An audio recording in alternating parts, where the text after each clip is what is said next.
This is BBC Two. Tonight's Have I Got News for You is kindly sponsored by the Society for the Prevention of Hairy Ears.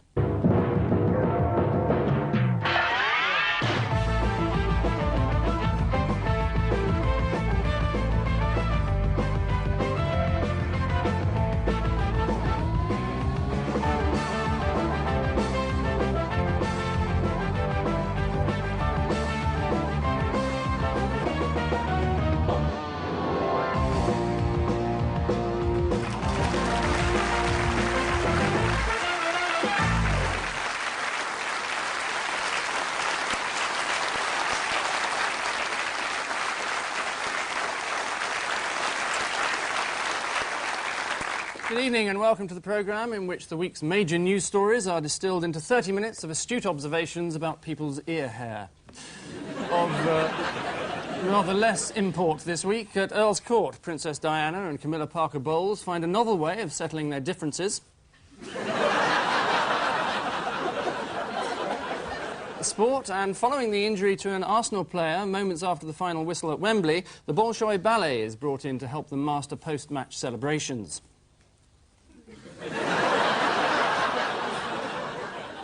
And in the aftermath of his IndyCar pile-up, Nigel Mansell finds a safer alternative.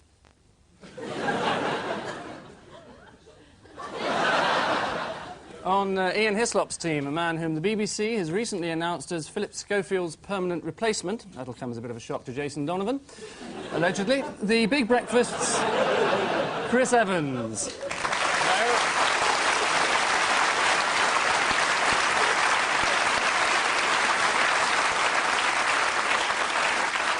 And in this battle of the breakfasts, Paul Merton's guest this week is the former GMTV presenter who refuses to wear short skirts on air, so that makes her the only one of tonight's panel who isn't, Fiona Armstrong.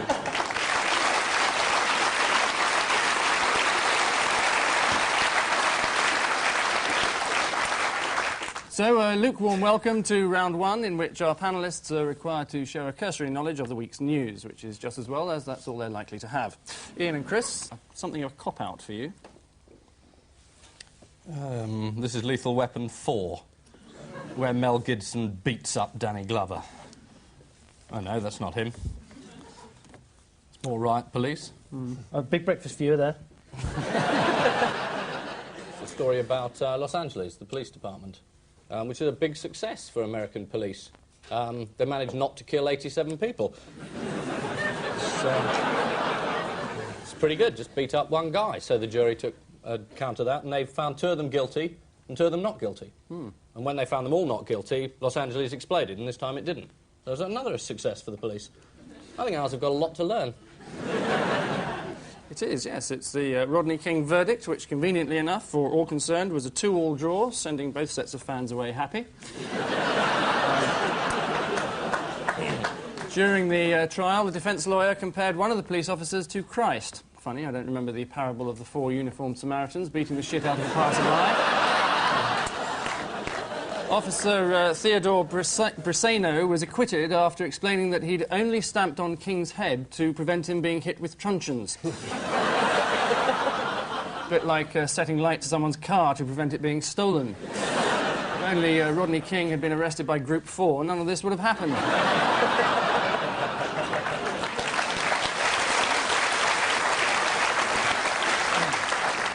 Paul and Fiona, a Latin question for you. A Latin question. Italy, Venice, lovely. And there's John Selwyn Gummer. And the Italian Parliament, a lot of anger going on Italian there. Parliament, lots of anger going on. There.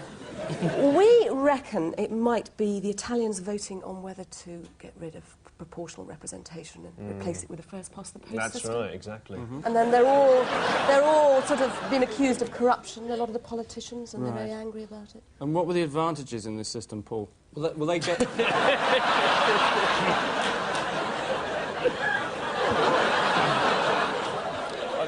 More ice cream? I don't know. Yes, The advantages of the system are, under proportional representation, you get a totally corrupt and discredited government, unlike our system. Where you get one by the first-past-the-post system. It is the Italian referendum in which 82% of the country have voted a resounding sí to a change in their electoral procedure. Sir David Steele had a great influence on the Italian decision to ape Westminster when he stood in their Euro elections. As soon as he arrived, they realised why Britain only had a two-party system. There are now moves afoot to form a third party. All they need is a leader in the Liberal Democrat mould, that's to say an ex-war hero who shags his secretary. Plenty of candidates for the second part. It's the first part they're having trouble with. Ian and Chris, an old episode of Holiday 83 for you. Oh, I've been there. Been there? Yeah, I've been there. That's a boat. And No, bicycles.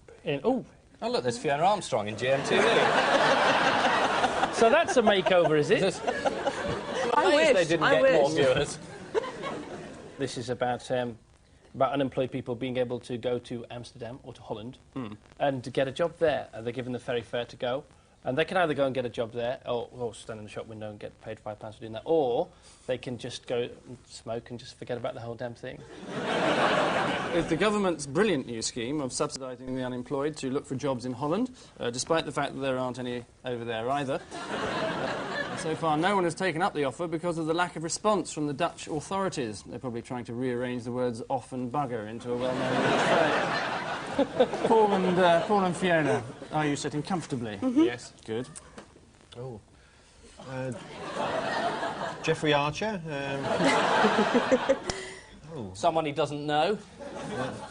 Please believe in him. Yeah, this is Noddy's going to America, isn't he? America have bought Noddy. I'm not sure about the half-naked woman there. I'm a bit worried about these half-dressed ladies on this show. It's the second one tonight. Perhaps it's a new girlfriend he's got called Nudie. It's Noddy, which is going to be made into a Hollywood film. Apparently Robert De Niro has spent the past 6 months in the wood with a bell. A whole new series of catchphrases have been devised to suit the American market. Hasta la vista, PC plod. Easy head, big ears, and in space. What are lead big ears? Very heavy, large ears. Even heavier than ears stuffed full of hair, I suppose. And what was that lady in the swimming costume to do with it all? She's great. She was a bird put in. She was representing Hollywood. Right. I could actually say Hollywood. I'm amazed that you didn't pick that up, but there we go. Which cartoon capers bring us skidding to the end of this opening frame, and the virtual obligatory situation these days is that one leads the other, and Paul and Fiona have an almost pointless 3, whilst Ian and Chris have a glorious 4. Wow.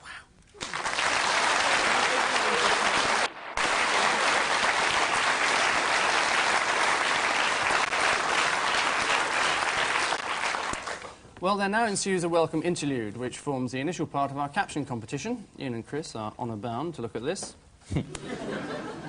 Paul and Fiona have to remember this. But for now, let's sidle into our second headlines round. One dubious tabloid revelation per funster. Paul, man came from mushrooms. Somebody's done some research, and the closest sort of living thing to a man that isn't another animal is a mushroom. They think that sort of man comes from funguses rather than flowers. They thought there was a connection with flowers, but... With tulips? Yeah, tulips. Doesn't man come from CNA? DNA, isn't it?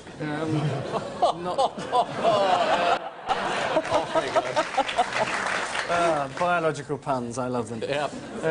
It's the news that man is descended from the mushroom.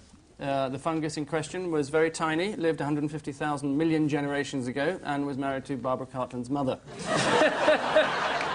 One strain of this organism developed into humans, another into athlete's foot and dry rot, and a third into Alan Titchmarsh. Fiona, a breakfast theme for you. Ban these cereal chillers. Now, I think that is to do with cornflakes and Weetabix packets and things, not to give any brand names away. Well, they're cereals. Cereals which have horrible toys in them. And apparently a vicar or someone has complained that they're frightening the children. Yes. So they should be banned. Yes, a worried vicar. There's going to be new sort of cereals out as well. There's going to be the all-brand Gateway to Hell. And if you eat enough all-brand, it is a gateway to hell. Yes. But of course, as everybody knows, there's nothing that kids like more than something horrible. That's right. Especially Something out of a horrible cornflake at breakfast. God, don't they? Fiona was absolutely right. It's the Reverend Ian Cook who claims that the plastic figures given away with Frosties have, there we are, I said it, have overtones of the occult and represent demons. There are 16 to collect with names like Elbow Witch, Swamp Beast and Bishop Fish. Certainly the idea of canonising Michael Fish is pretty evil. The vicar has complained that each packet contains a grotesque 2-inch figure that terrorises children, so rather like a shrivelled Jimmy Savile. Chris, shock horror for you. Secret shame of the Hovis boy. Well, he never ate it. He only ever ate Mighty White. That was the whole thing about this. No, but it's the guy, the advert that was on in 1976 with the little 11-year-old boy rowing across lake in Hovis boat and demanding Hovis to replenish his strength is being brought back. And all the newspapers have been trying to track him down because he can now claim his thousands of pounds in repeat fees. But the Daily Star had already tracked him down. And everybody wanted to know why he hasn't come to claim all the money. And the Daily Star know why, because he's got a criminal record as long as his arm. He's now 27, been in prison several times, and is rather embarrassed about the whole thing. It's incredible. Lost the cute look. Yeah. It's a sad thought for those people doing ads now that they'll dig you up in 10 years' time. Macaulay Culkin, watch out. Secret shame of the Lifebuoy boy. Paul. Did you ever have to... Hey! Is this true, Paul? Are you hiding some secret? No, I have done an advert. It goes out at the end of the month. But he's not 11, though, you see. It's for creosote. No, he's not like... Advert for creosote. Lots of people don't know how good creosote is. It's got a slogan, catchy slogan. Paint it on your wood to stop it rotting. Creosote. It comes in a tin marked creosote. What's the brand name? It's Cooper's creosote, the creosote you can trust.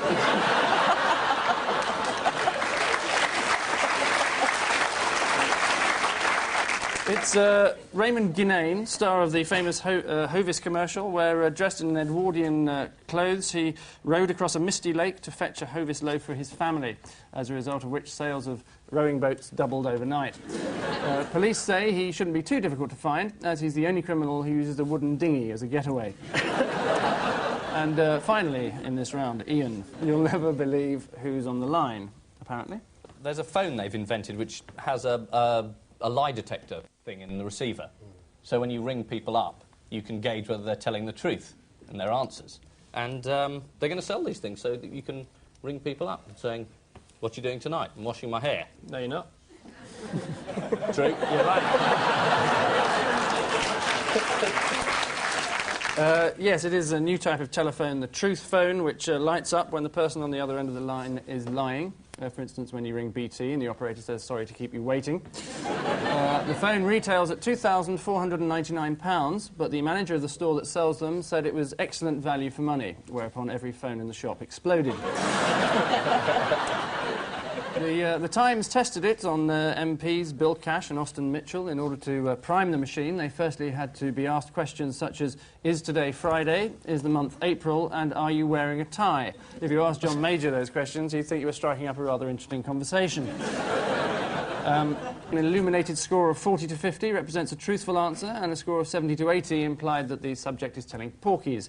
Tory MP Bill Cash scored as follows: "Is today Thursday?" To which he replied yes, 44. "Is your name Bill Cash?" Yes, 41. "Is John Major good for Britain?" Yes, 77. "Do you want to be Prime Minister?" No, 102. All of which technical wizardry acts as a finishing tape to this particular round, and just edging behind are Paul and Fiona with 7, whilst falling in front are Ian and Chris with 8.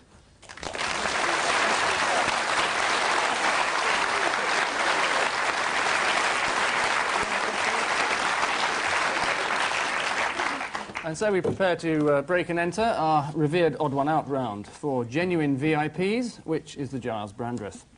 Paul, help yourself to Sir Alistair Burnett, Lovely. Nicholas Fairbairn MP, His Eminence the Pope, and Mr. Carl Watkins of Redditch. Is the Pope the only one with a coke habit?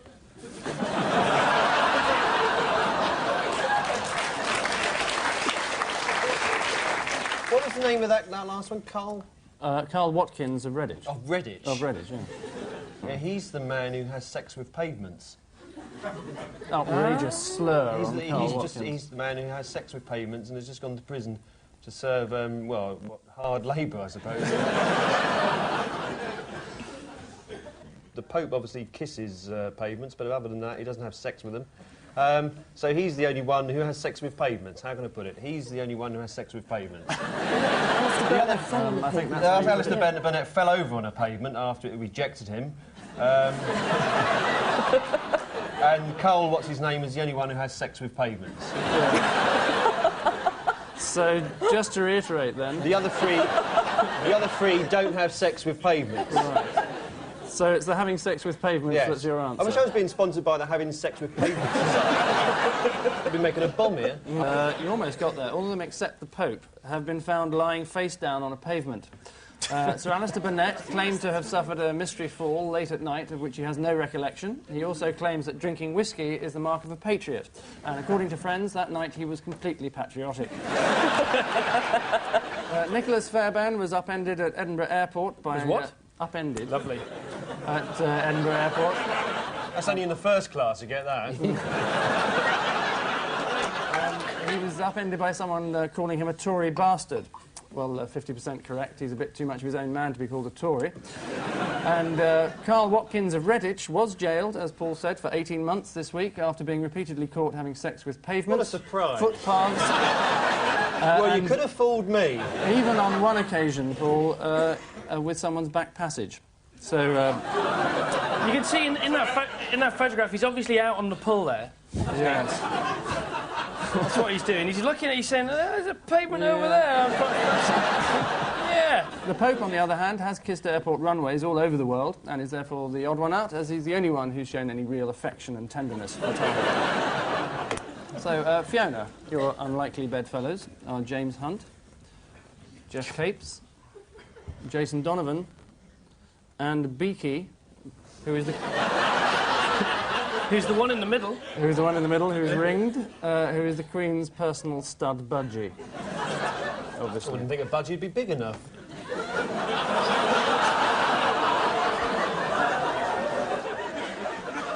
Well, this is all to do with budgies, I reckon. I think James Hunt, Jason Donovan, Jeff Capes all keep budgies, and Beaky is kept by somebody else, by the Queen. Now the clue's in the stud. You think so? Jason, stud, massive heterosexual figure. Seen here with a beautiful girl, as always.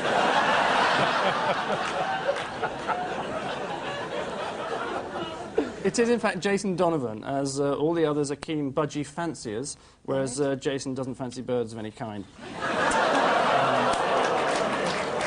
Unless they're human, of course. Experts warn that it's a risky hobby, as budgies can pass on a fungal condition, which makes humans go bald. No wonder the Queen wears a hat all the time. Chris, 4 peas in a pod for you. Gaza.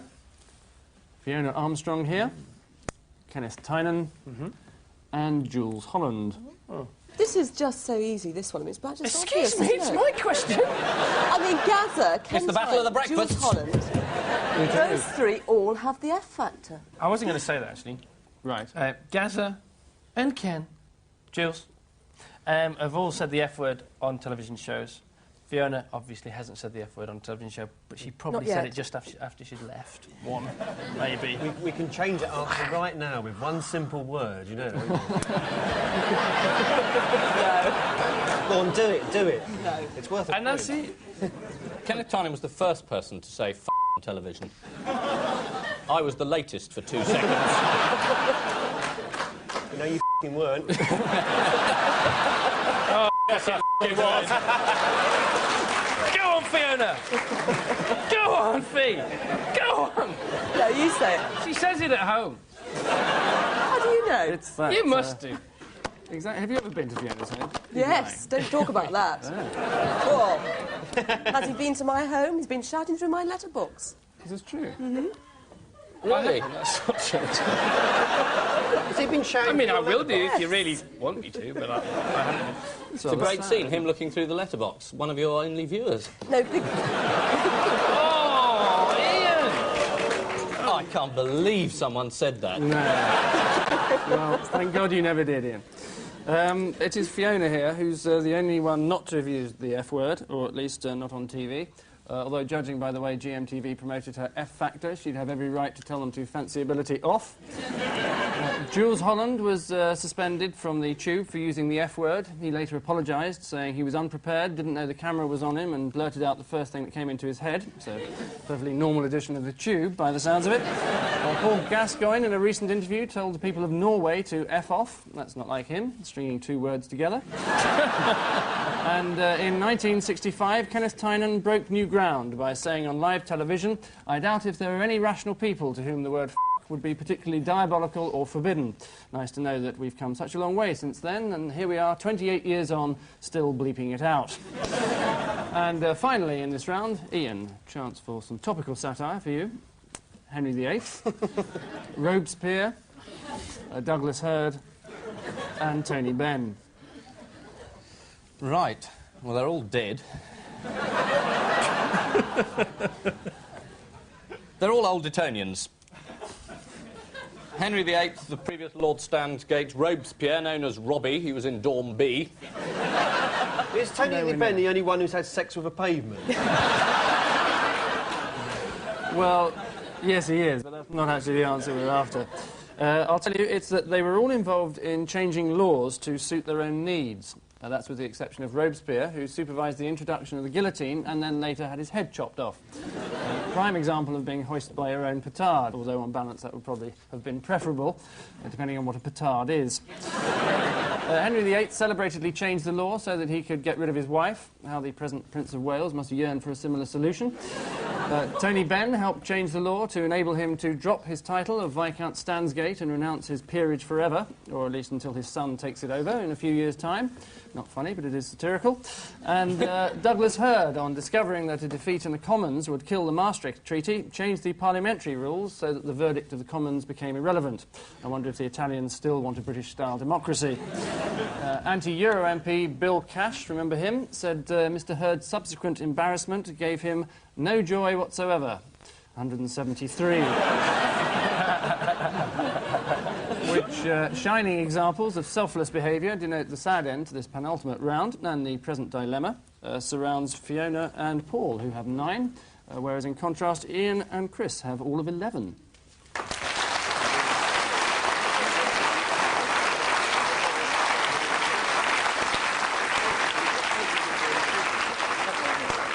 And so we strap on the bungee rope and launch headlong into our final missing words round. A selection of teasing conundrums in the form of half-baked headlines. What are the missing links? Those currently without a snowflake's chance in hell go first. So Paul and Fiona, that means you. To your marks. Fergie's kiddies flee the scary who? Show? No. Flee the scary Fergie. They went to they went to a pantomime, and it was very, very scary, and they all left. Uncle with big ears and nice wife. It's an interesting idea, but Noddy on coke. Sheriff is actually the answer. No, you have to say it before I do, I'm afraid, Paul. Group 4 want to run what? Piss up in brewery.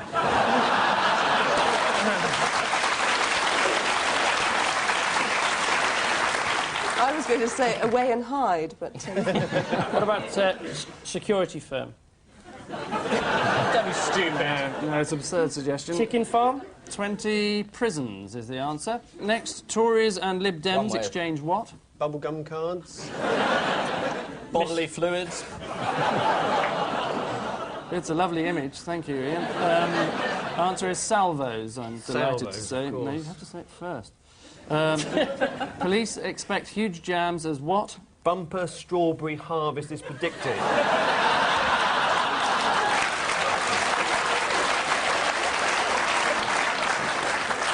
Trains grind to halt. Craving for creosote sales takes hold. Group 4 take over traffic control as well. I'll give you one for trains grinding to a halt. Commuters take to their cars. No, they didn't. They all stayed at home. It's terrific. Long weekend. And lastly, authority to test idea of doing what to Radio 1? No. Doing no. Of no. Authority to test idea of no Radio 1. No Radio 1, yes, we were just working that one out. Privatising. For me, Alan. Yes, I'll give you one for privatising. Selling off is actually the answer. Thank you. So, Ian and Chris, your turn to be interrupted. That's right, good point. Patton turns what? Flock of governors? Not flock of sheep. Herd of cows?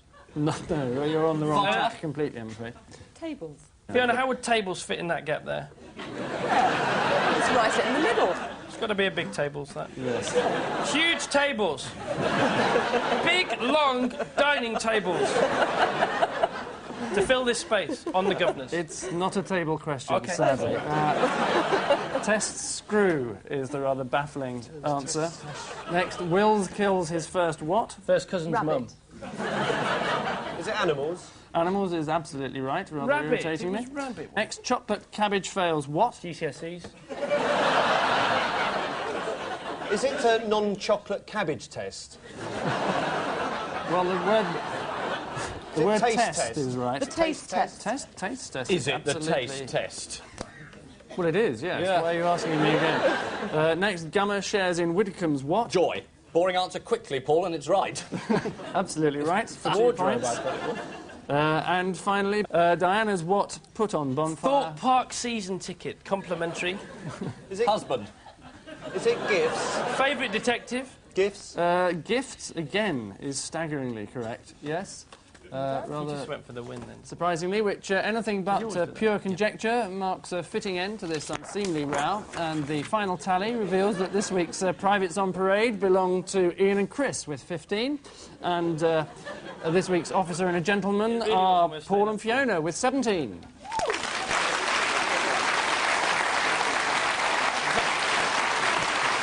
Just have to win.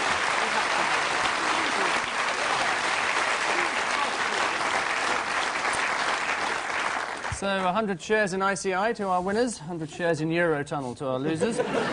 But before their release, it's time for our priceless and indeed prizeless caption competition. Ian and Chris, you were given this. Bosnia latest, Maggie flies in. I've got to get home, I've left the pan on.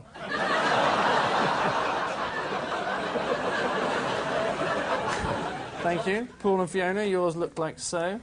Government warns meat deliveries may not be fresh.